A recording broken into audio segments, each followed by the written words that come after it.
Olá pessoal, Marcelo Zarski aqui. É com muito prazer que começamos essa pequena série de entrevistas e bate-papos que fizemos cobrindo a Campo Geek 2023. A gente conversou com artistas que estiveram presentes no evento. O papo foi no camarim, então muito provavelmente tem alguns vazamentos de som. Espero que vocês gostem e possam curtir um pouquinho do que essa galera tem para acrescentar de vivências, de cultura e enfim. Salve Campo Geek, aonde todos os mundos se encontram. É isso aí, um abraço!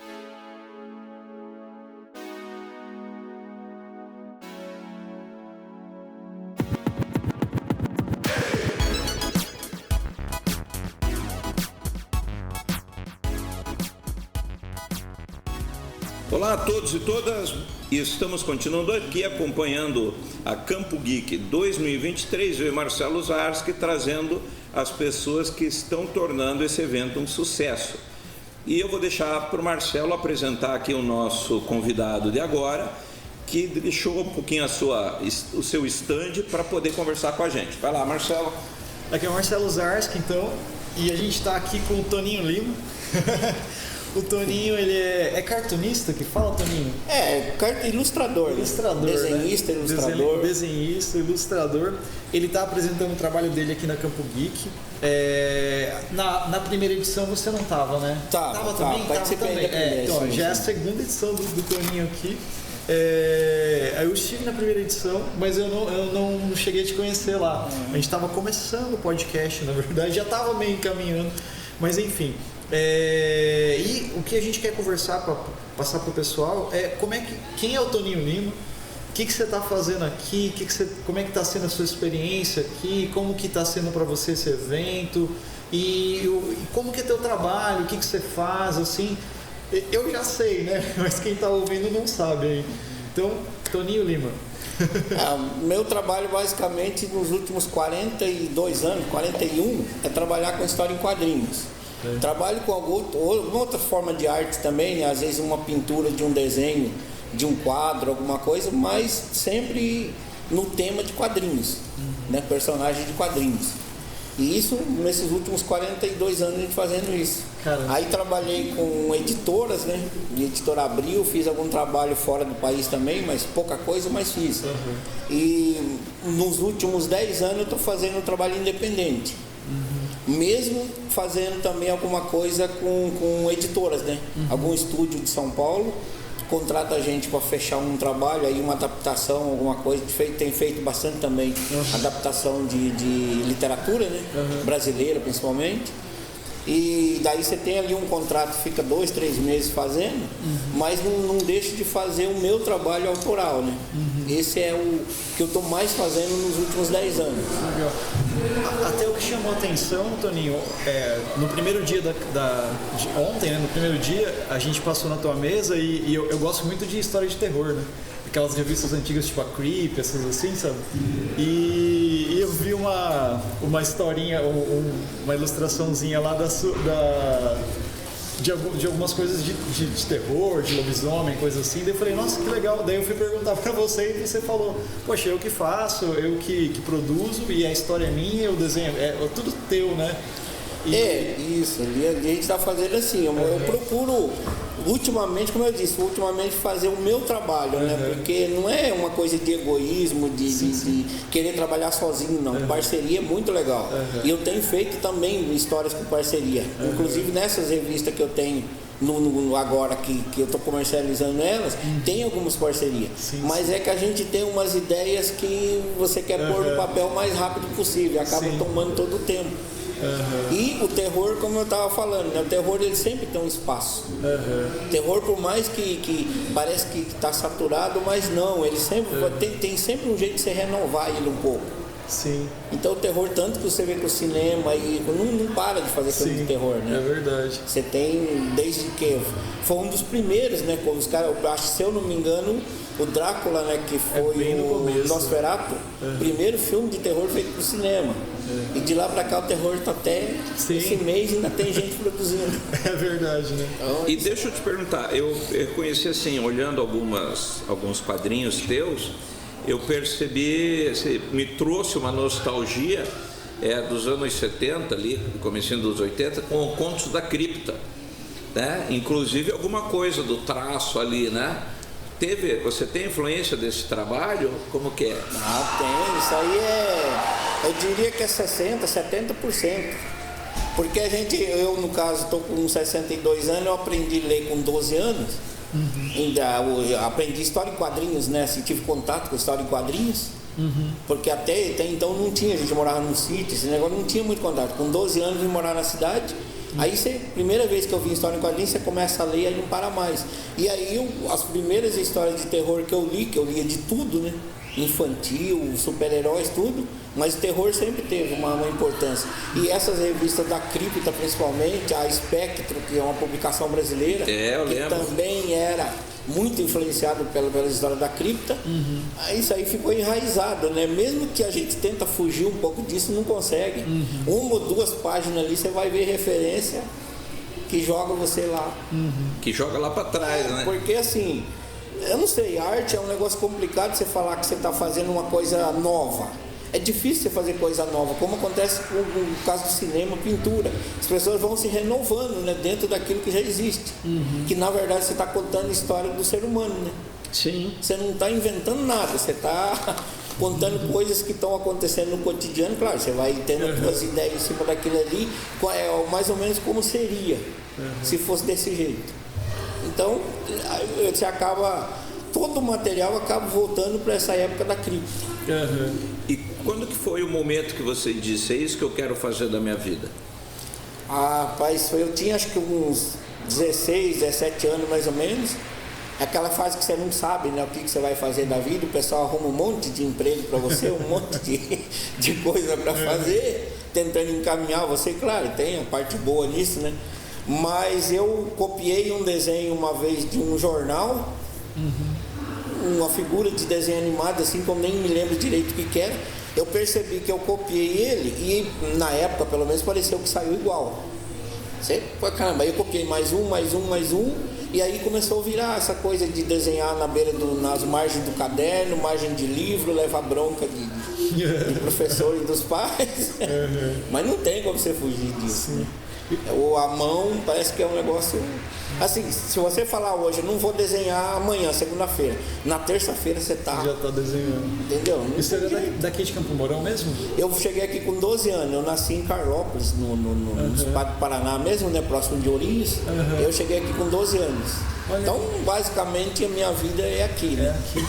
Que legal. E assim, a ilustração, histórias em quadrinhos, é o teu trabalho hoje? Você tem um outro tipo de trabalho ou você trabalha só com isso? Vive disso. Divide, como que é? Porque não. A gente conversou com muita gente hoje e tem um rapaz que é publicitário, mas ele escreve. Tem alguém que é cosplay, mas faz outra coisa. O senhor, como é que é isso para o senhor? Não, é como eu disse, desde 1981 para cá, eu vivo de quadrinhos. De um jeito ou de outro.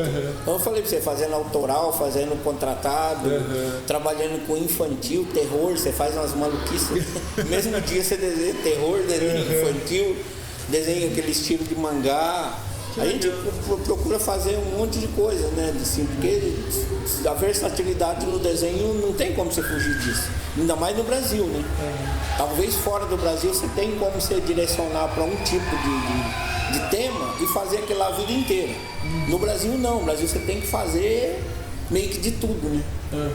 Então, e mais ou menos o que eu estava falando, eu cheguei aqui com 12 anos e aí daí com 16, 17 eu percebi que eu ia desenhar e com 21 anos, para poder trabalhar, eu tive que ir para Curitiba. E tinha a extinta, que depois, 2 anos depois faliu a Grafipar. Aí eu cheguei lá, no mês seguinte eu estava trabalhando. Cheguei e peguei trabalho. E aí dali embalou, né? Fechou a Grafipar, aí eu fui para São Paulo. E era uma época que até 2005, 2006, você ainda não trabalhava por e-mail, né? já existia, mas não tinha a velocidade que tem hoje. Então a gente era obrigado ou você trabalhar em São Paulo ou mandar pelo correio. Eu fiz muito isso. Durante mais de 20 anos trabalhando pelo correio. Ou épocas que tinha que morar em São Paulo. Mas eu sempre procurei que sempre que eu podia eu fugia para cá, né? Para vir morar mais tranquilo aqui. Com a família. Aí de 2005 que começou a internet funcionar, aí praticamente eu não saí mais daqui, né? O senhor falou que fez trabalho para fora do país também. Para onde que o senhor fez trabalho? Eu fiz para 2 editoras americanas, 2 editoras pequenas, sabe? Com personagens assim também que não são muito conhecidos, que nem foram publicados no Brasil. Uma delas mesmo eu nem vi o material publicado. Eu sei que eles fiz parceria com outro amigo, eles contrataram, a gente fez, eles pagaram tudo certinho. Um deles a gente viu publicado, que é o Spider, né? Um personagem da década de 40. Olha só. Que eles deram uma revitalizada nele um tempo. A gente fez várias histórias. E também fiz, acho de 98 a 2002, eu fiz algum trabalho de arte final para Disney americana, sobre aqueles filmes do Mulan, do Tarzan, do Aladdin, Pequena Sereia. Então eles produziam histórias curtas, né, de 12, 8 páginas, e eles contrataram a editora Abril em São Paulo para fazer. E aí eu dei sorte de estar lá nessa época. Eu ia perguntar como é que chegou isso para você. Foi através do estúdio da editora Abril. Né? Que legal. Aí a gente fez, durante uns 4 anos, a gente fez trabalho para eles. E aí você é da geração de cartunista que fazia de tudo, arte final, letra, colorização. Sim, a gente hoje o pessoal ainda fala, né? A única diferença que você faz hoje é que você digitaliza o material e faz um tratamento de imagem que dá para melhorar alguma coisa, né? Melhorar assim no sentido de ficar mais nítido o trabalho, né? Porque antes usava muito lápis e ele ficava com aquela imagem meio borrada. Hoje é o fantasma, né? Você consegue contrastar.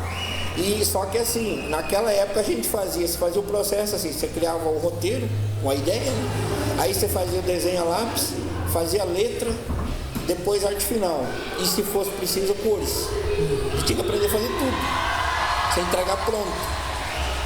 Teve uma época mesmo que eu fiz durante uns 4 anos histórias de terror para a editora Block. Esse material circula muito, o pessoal conhece bastante. História do lobisomem, do Drácula. O lobisomem Drácula, eu li muito disso quando era criança. Eu fiz muito essa história e aí a gente fazia tudo. História, desenho, arte final, letra. Da Block, VEC, né? Da VEC também. E só que da Block era colorido, né? É o primeiro terror que teve no Brasil colorido. Eu lembro, sim. Chamava o Terror de Drácula. Era isso, né? Histórias reais de lobisomem. Isso.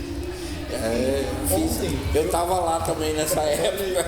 Ontem eu comprei do senhor uma HQ do lobisomem lá do senhor, e tem lá uma mini biografia de quem escreveu. Então, tem. Aí o senhor falou assim que essa história o senhor escreveu nos anos 80. Nos anos 80, né? 87, 88. E como é que é assim? Eu ainda não li, tá? Porque não deu tempo. Mas assim, o texto, a história, a criação, nesse caso, é tudo o senhor que faz? O senhor cria, pensa no personagem, escreve, desenha, faz...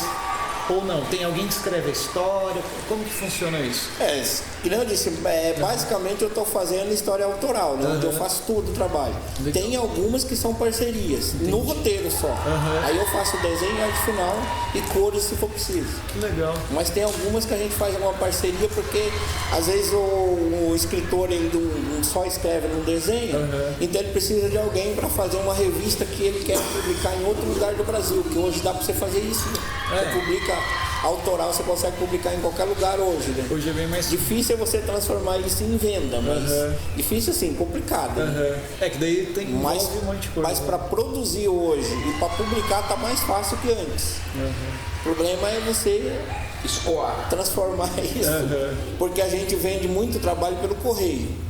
Eu tenho vendido muito e é curioso porque vende Rio Grande do Sul, Paraíba, Pernambuco, Rio Grande do Norte, todo lugar, toda semana eu estou mandando um pacote para algum lugar. Que legal. E assim, só que o problema é esse, o correio, se você faz uma revista de R$10, o correio cobra 6. Uhum. Então, quer dizer, dá 60% de aumento em cima, né? Uhum. Então, o que o pessoal faz hoje? Eles procuram comprar assim meio que um pacote com 5, 6, 8 revistas de uma vez. Que legal. Porque basicamente cada revista, a partir dos R$6 que você coloca mais uma, fica R$1 ou R$2 mais caro.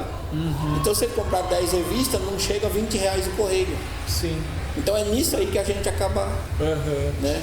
Legal. Como você falou daquela revista do Lobisomem mesmo, né? É um almanaque de 100 páginas que eu reimprimi todas as histórias da Block e a gente vendo ela no caso a R$30, aí você paga 6 pelo correio, então ela fica um negócio bem viável, né, hoje. Compensa bastante daí, né? Compensa bastante. Espera fechar essa porta. Eu até estava contando lá nessa biografia, não sei se você leu ela Ainda inteira. ainda não. Na hora que você ler, você vai ver. Eu conto uma história bem curiosa, né? Porque em 87, 88 eu já tinha feito trabalho para a editora Abril, para a editora De Arte, do Rodolfo Zala e do Eugênio Colonese, né? Porque o pessoal da época de 60 lá. Eu tinha feito trabalho para ele. Mas era assim, você fazia uma história, demorava 2 meses para fazer outra de 10 páginas, 15 páginas, então não era um trabalho constante, né? Aí você começa a mandar material para toda editora possível, né? E aí eu mandei uma história do Lobisomem para Block. Acho que passou mais ou menos um tempo assim de 6 meses. Aí um dia eu tô andando numa banca na Rua 15 em Curitiba, daquelas várias bancas que tem hoje lá, que vende de tudo. Isso, perto do Boninho, que vende de tudo menos gibi, né? As bancas estão todas elas lá no mesmo lugar, só não tem gibi para vender. Então eu cheguei numa banca dessa, vi uma capa do Lobisomem, número 5, comprei a revista. Quando eu abri, a minha história. Sabe aquele negócio que dá uma coisa em você assim, né? Que primeira coisa que você sente, vontade de falar pro dono da banca, o pessoal olha assim, mas você sabe que se você falar, os caras vão te chamar de maluco, né? O cara desenhando, tá louco? Mas deram crédito não? Sim, tava o meu nome tudo ali. Aí o que eu fiz? Eu saí da banca, depois que eu olhei, confirmei a revista, eu saí da banca, andei mais ou menos uns 500 metros, tinha aqueles postos telefônicos que tinha antigamente, né? Que você fazia ligação interurbana. Ali perto da C&A, provavelmente que você já estava. Então, aí cheguei lá, liguei, consegui falar com o Edmundo Rodrigues, que era o editor. Ele falou assim, Toninho, eu tô te procurando há mais de 5 meses e não consigo te achar porque o pessoal perdeu o envelope com o endereço. Nossa. Aí ele falou assim, eu vou cometer uma coisa irregular, que é publicar a história sem autorização, mas depois ele aparece. Eu falei, você apareceu. Eu falei, então, eu quero saber o que a gente pode fazer agora. Ele falou, eu quero que você faça para mim 20 páginas do Lobisomem por mês, mais 10 do Drácula, pra gente colorir, eu só não ia fazer o colorido. E ele falou, e outra coisa, você tá em Curitiba? Eu falei, tô. Ele falou, onde você tá? Eu falei, tô no centro. Falei mais ou menos próximo da Marechal Deodoro, né? Ele falou, então você vai na rua não, é Marechal Deodoro. Ele falou, vai num prédio, no edifício tal, sobe no 8º andar, fala com a Márcia que ela tá com teu cheque lá. Olha aí. Falei, mas é brincadeira. Ela falou, pode ir lá, subir lá. Aí o resto é história. Que bacana. Essas coisas, sabe, malucas que acontecem. Que doido, meu. Nossa. Você vê a história publicada e descobre que o pagamento estava lá esperando. Olha que legal. E aí? Você morou onde lá em Curitiba? Curitiba, eu morava no Boqueirão. Boqueirão, próximo do terminal do Boqueirão. Morei 10 anos em Curitiba.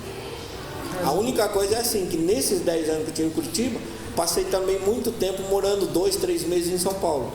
Que tinha trabalho com Fazer o bate e volta. E às vezes eu chegava lá sexta-feira de manhã, ficava o dia todo e voltava à noite para Curitiba com um monte de trabalho para fazer. Que você tinha 2 coisas, sabe, que são interessantes. Às vezes você fala por telefone com alguém, ele pede para você fazer uma história, mas isso aí pode ser que não publique. Agora, se você vai lá, no caso na época eu ia em São Paulo e pegava um roteiro, aquele roteiro já foi comprado de alguém, então quer dizer, a chance dele ser publicado é maior. Ali você já sabe que aquele está garantido. Então por isso que de vez em quando a gente tinha que ir para São Paulo para conseguir trabalho. E como que era a remuneração na época? Era boa? era até boa, se você comparar com outros trabalhos assim, né, que qualquer pessoa da idade a gente fazia, ou imaginar aí 1, 2 salários mínimos, 3 salários, dava para ganhar isso fazendo quadrinhos. Que legal. E aí só que você escolhe o horário de trabalhar, o jeito que você vai trabalhar. Se um dia você pode trabalhar 2 horas por algum compromisso de família, ou se você tem que trabalhar 18 horas sem parar, é tudo uma questão de você se organizar. E acho que é isso que vicia um pouco também. E hoje também, tipo, essa parte financeira é legal também. Assim. Também, dá pra você conseguir se defender tudo assim, que nem diz, né? Tudo, o que você fala que é caro ou barato. Aquilo que você não consegue comprar é caro. Você tem vontade e acha que precisa. Aí ele é caro. Sim. Mas se você achar que não precisa, não tem necessidade de você se matar para fazer aquilo. Você consegue sobreviver.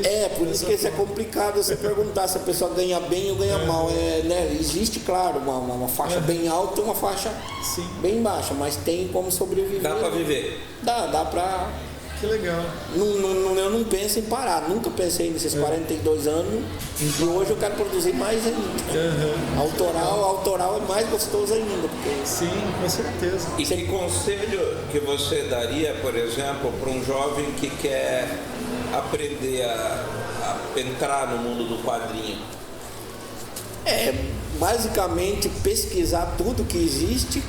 E que nem como a turma diz, né, entre aspas, copiar o que for possível para você aprender e aí depois você cria o teu trabalho em cima. E principalmente hoje, claro, você tem condições de rede social, você divulgar teu trabalho, que é muito mais fácil. Sim. Né? Ele não vai render nada para você na hora, mas vai render divulgação e vai ter alguém querendo um trabalho parecido com aquele que você faz. Sim. E aí você vai conseguir trabalho. Então não tem como você dizer que é fácil, mas não é impossível.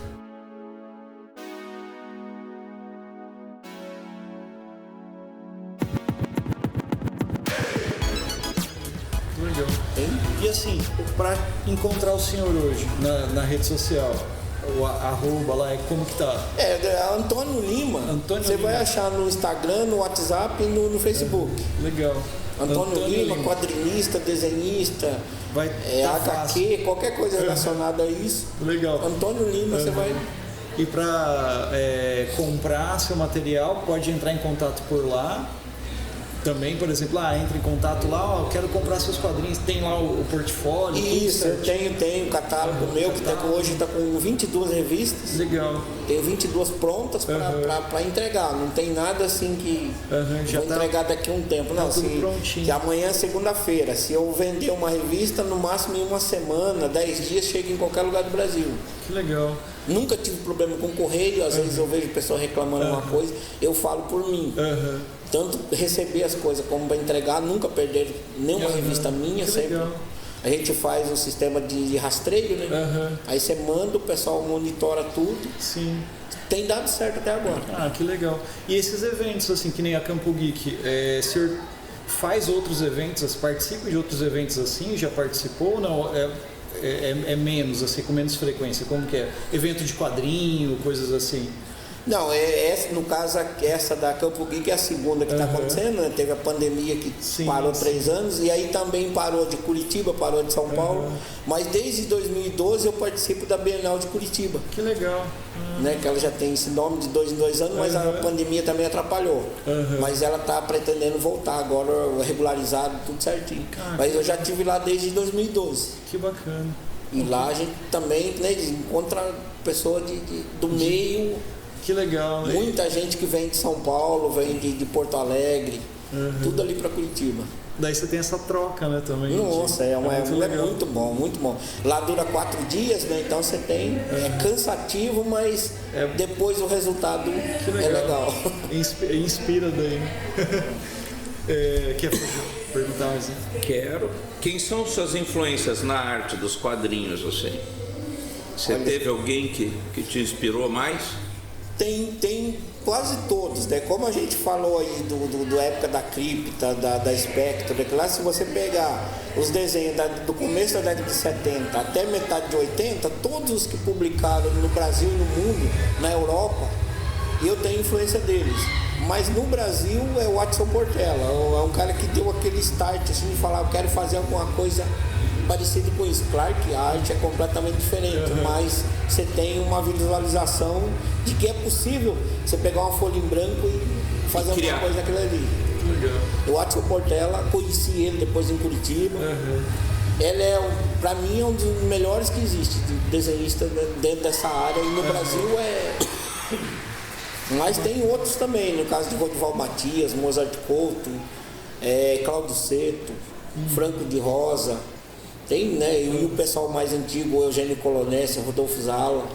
Que legal. O Jaime Cortez. O pessoal tá tudo bem enraizado no trabalho, né? Você tem um pouco de cada um.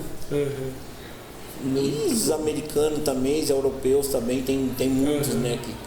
Todos os quadrinhos que a gente lia. Você acaba buscando englobando tudo aquilo e criando um estilo que vai levando você depois. E uma coisa que é engraçada é que eu vejo que o pessoal faz muita homenagem para artista internacional, mas nesse período 70 e 80 o Brasil era muito forte em artista, né? Nós tínhamos muita gente desenhando. Nossa, na década de 60, 70 e até quase final de 80, se você contar o número de desenhistas que teve no Brasil publicando, não o pessoal que tinha vontade de ser desenhista, mas não, o pessoal que publicava mesmo, tinha quase um contrato com a editora. Se você contar no caso da VEC, da Grafipar, da Rio Gráfica, a Abril e outras editoras menores que surgiram, ficaram 2 anos e desapareceram, a quantidade de artista é uma coisa absurda. É que nem tinha, né, o Raio Negro, né, você lembra? Isso aí já vem de... Era um herói nacional, eu até mandei pra você, né? Sim. Capitão Asa. Isso, você tem do começo da década de 70. Você vê, pouca gente sabe. Se você for pesquisar, hoje é tão fácil você ver o Jerônimo, o Herói do Sertão, o Edmundo Rodrigues desenhou quase 100 edições. Olha aí. Você vê, se você considerar 12 edições por ano, você vai quase 8 anos fazendo o mesmo trabalho e não sei como que aconteceu isso na época. O pessoal apostou e ele ficou 8 anos desenhando o Jerônimo. Se alguém for montar a coleção hoje, é um negócio... E pouca gente sabe disso, porque ele é um dos primeiros. Ele começou já em 56, 57. Olha aí. Aí depois surgiu, né, o Raio Negro, o Capitão 7, surgiu o Homem-Lua, todos aqueles, o Escorpião, o Milar, tudo. O Escorpião, eu lembro. Eugênio Colonese desenhou acho que uns 10 personagens dessa época. Legal. Tudo, você conta mais assim de 61, 62 a 87, 88. Isso aí foi muito rico. Tinha aquele que ficava de preto, tinha a cabeça de caveira, como que era o nome daquele? Agora não que me eram uns contos. Eu lembro do falar pra você do Homem-Lua, que ele tinha uma redoma na cabeça, nunca ninguém viu o rosto dele. Eu lembro que inclusive é tipo o mistério do Homem-Aranha, e ele aparece no Raio Negro. É bem parecido. Quer ver? Se não me engano, eu até mandei pro Marcelo esse daí. Deixa eu ver aqui se tem aqui no Bico do Corvo. Que eu mandei essa HQ, eu acho que eu mandei inclusive, quer ver? Acho que você deve ter mandado. Que eu mandei, que era bem louco isso. Porque justamente o pessoal não lembra, né? 30, 40 anos aí fica meio difícil para essa geração nova, né? Você pegar um leitor hoje que tem 20 anos, 25 anos, ele nasceu depois de 90. Sim. Então, quer dizer, ali você já tinha parado, muita gente tinha parado de publicar já. Sim, é verdade. Pô, quem tem 20 anos hoje nasceu de 2000 para cima. 20 né? anos, 20 anos é uma geração que... É outra coisa. Falando desse nisso, século. Por exemplo, as suas histórias, o teu trabalho, você acha que a procura tem bastante procura nessa geração mais nova? Ou geralmente é um pessoal um pouco mais de outra geração, mais velha, assim? Ou é independente, assim, tem várias idades? Não, pelo que eu estou vendo, acontece as duas coisas. Eu tenho vendido trabalho para pessoas que têm a minha idade, tem 50, 60 anos, e também tenho vendido para pessoas que têm 20 anos, 20 e poucos anos. Eles descobrem, não sei se com um pai, algum amigo que lia gibi e tem alguma coisa. E claro, por causa da internet hoje, né, que você digita uma coisa, ela leva você para vários outros Que legal. coisas semelhantes àquilo lá, né? Seja terror, você vai aparecer tudo né? Então eu tenho vendido também muito pra gente que tem menos de 30 anos. Pra geração mais... Não dá pra você ter uma ideia assim, Só que sim, o pessoal tá percebendo, né? Que os leitores novos estão diminuindo. Sim. Não tem aquela renovação como tinha antes. Até a década de 80 você tinha muita gente com 13, 14 anos começando a ler gibi. Ah, sim. Isso. Não é o Homem-Lua isso aqui? É, isso, esse é o Homem-Lua. Que legal. Esse é o Homem-Lua. Isso aqui eu tinha físico, esse gibi aqui. Colonense.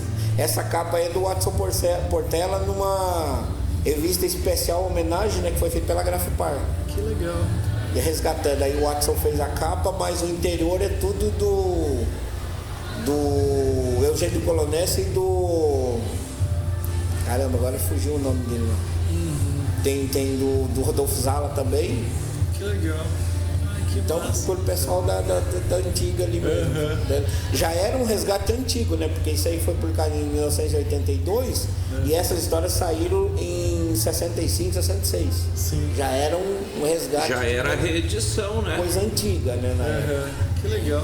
Mas esse negócio é tão maluco que às vezes eu começo a pensar assim, né? Eu comecei a ler gibi agora, tá fazendo uns 50 anos.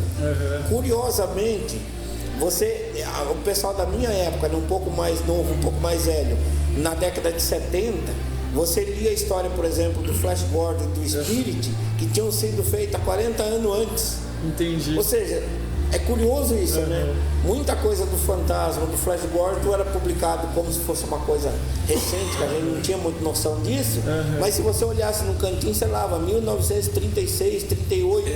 Não, aquela coleção da Ebal, você vai lembrar, que tinha Fantasma contra os Piratas Xing, que era a capa, que ele era o Fantasma de Lilás ainda. Isso. Né? Que aquele era publicado em vermelho, mas lá a roupa dele original era lilás. Então, as pessoas que estavam relendo aquilo lá, né, junto com as pessoas, com os novos leitores, quem estava relendo, ele estava provavelmente com 40 a 50 anos de idade. Ele tinha lido aquilo lá há 30 anos antes, né? Então é curioso você ver isso, né? Essa coisa de você chamar um negócio de atualidade. Atualidade na arte é um negócio meio estranho. Sim, né? Vai se renovando, né? A arte, não sei, ela... Claro que tem alguma coisa que é datada, alguma coisa que você sabe quando foi.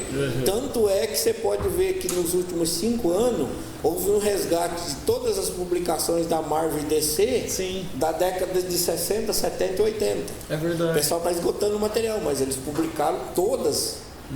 Tudo que foi publicado nessas 3 décadas. É verdade, teve mesmo. Então é um negócio assim, o pessoal começou a comparar, né, o que é novo hoje, porque hoje eles estão fazendo muito desenho para molecada. E é diferente. É muito mais anime do que os desenhos de anatomia, desenho de terror como tinha antigamente. Existe, claro, terror e super-herói no anime, mas ele é um jeito diferente de fazer. É um jeito... É um jeito japonês, né, de fazer, que é também um negócio... Eu acho sensacional, acompanhei muito, mas completamente diferente do que é produzido na América e na Europa. Sim, é um outro tipo de linguagem que eles usam. Porque o Japão também desenvolveu o estilo deles para não consumir a cultura americana logo depois da Segunda Guerra, né? Eles criaram uma estrutura de história em quadrinhos e hoje, não sei se você sabe, mas é um negócio absurdo, porque o Japão não sei quantas 1000 páginas ele publica por semana e é consumido num papel que é de baixa qualidade, exatamente para a pessoa não guardar, para você ter giro daquilo lá. E o próprio papel ele é reciclado de novo para produzir outras revistas. Então tem muita publicação lá que você não sabe como eles produzem. 200 páginas por semana. Caramba. Os caras montam uma equipe, pega um desenhista, ele faz o esboço do personagem, faz a definição e aí pega 10, 15 desenhistas para fazer a história. Ele faz aquele esboço rápido e aí então eles produzem 10, 15, 20 páginas por dia. Caramba. E tem o consumo, porque quando vai para banca, o pessoal em 24 horas esgota em shopping center, essas coisas. Que nem diz, o quadrinho está em crise no mundo. No Japão não está. Pelo menos a informação que a gente tem. Mas eu acho que está em crise no mundo em termos, né? Está em crise, eu acho que dentro como a gente era quando era pequeno, que, por exemplo, eu descia, toda semana eu comprava uma revistinha. Então, a minha mãe queria me calar a boca, eu morava ali no edifício Asa, na Praça Osório, Curitiba. E onde tem justamente as banquinhas ali, né? Só ali na reta do Asa tem 3 banquinhas assim. Aí ela pegava e dizia, vai lá embaixo, pega uma revista pra ti. Era um cruzeiro, 2 cruzeiros, até que acho que esse do Raio Negro aqui tá, quer ver? Esse do Raio Negro que eu baixei aqui, acho que ele tava um cruzeiro na época. Isso, é mais ou menos isso. Né? Que era o que tinha, e era o que você lia, quer ver aqui, ó. Nessa época, já tava mais, nessa época da gente de criança, você tinha basicamente 2 coisas para fazer. Claro, além de jogar bola e brincadeira de rua, mas você tinha 2 coisas, era ler gibi e assistir desenho na televisão. Só que o desenho na televisão ele tinha horário. O desenho passava 9 às 10 da manhã, depois passava das 5 às 6 da tarde. Você não tinha desenho o dia todo. Depois, na década de 80, que começou a ter uma variação maior de horários de desenho, né? Mas na década de 60 e 70 não, você tinha o horário para passar. A criançada corria lá 15, 20 minutos, 1 hora assistindo desenho e depois só no outro dia. Não, e outra coisa, que você lia aquilo, então você comprava a revistinha e lia, várias né? vezes, né? Você ficava, você decorava a revista, você dormia com a revista, você ficava. Então você tem, eu acho que é um outro comportamento que não se tem hoje com quadrinhos, né? A molecada ali guarda. Guarda, joga fora, não valoriza, né?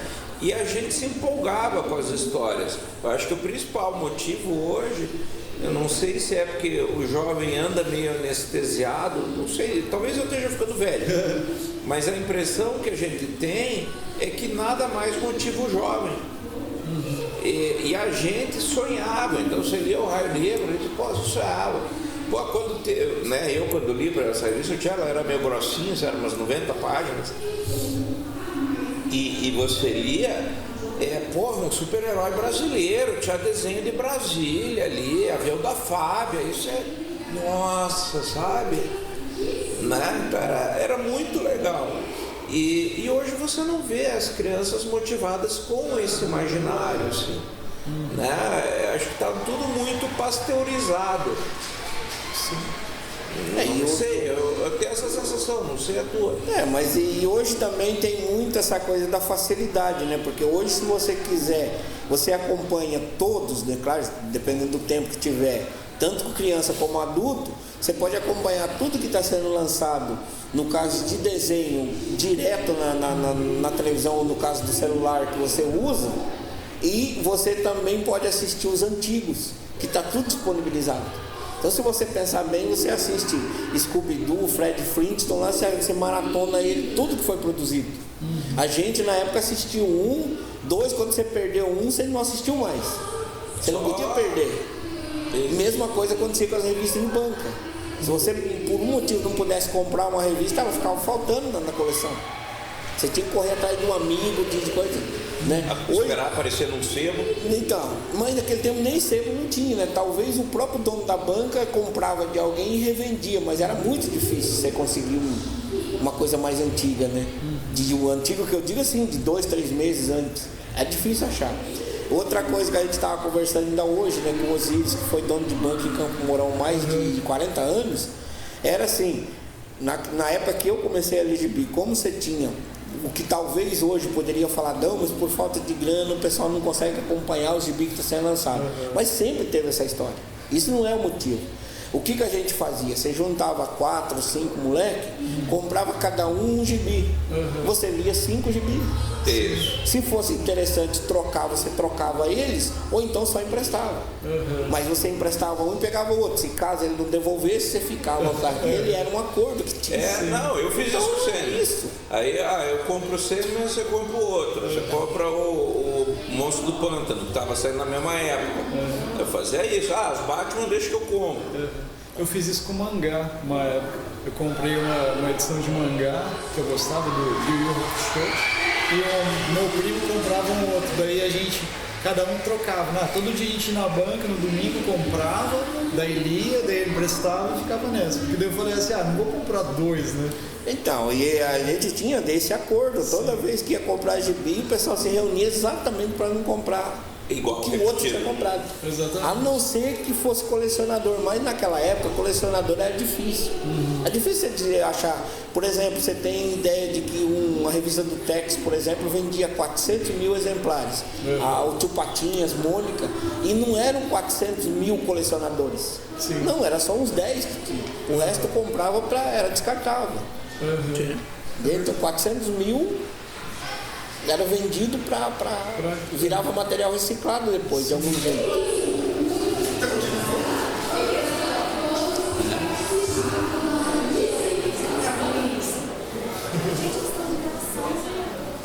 Daí deixa eu te fazer então uma pergunta nossa aqui para te liberar.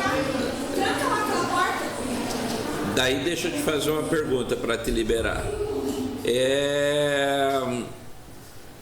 De tudo que a gente falou aqui, o que a gente não te perguntou e que você sempre pensou assim, puxa, se um dia eu pudesse gravar um programa eu ia falar? Não tem nada. A gente conversou que eu acho que tinha que falar. Não tem nenhuma reclamação nem da profissão, nem do pessoal que tanto desenha como os leitores. Reclamação mesmo a gente não tem. É claro que você gostaria que mais gente comprasse trabalho. Sim. Só isso, mas não tem. Você não tem nada assim de fora da curva para acrescentar. Basicamente um trabalho que é muito gostoso de fazer. Eu costumo brincar com uma coisa que é meio um tiro no pé. Você falar que se você não desenhasse remunerado, você ia desenhar para você mesmo. Aí então falar, então o cara vai desenhar para mim, não precisa pagar.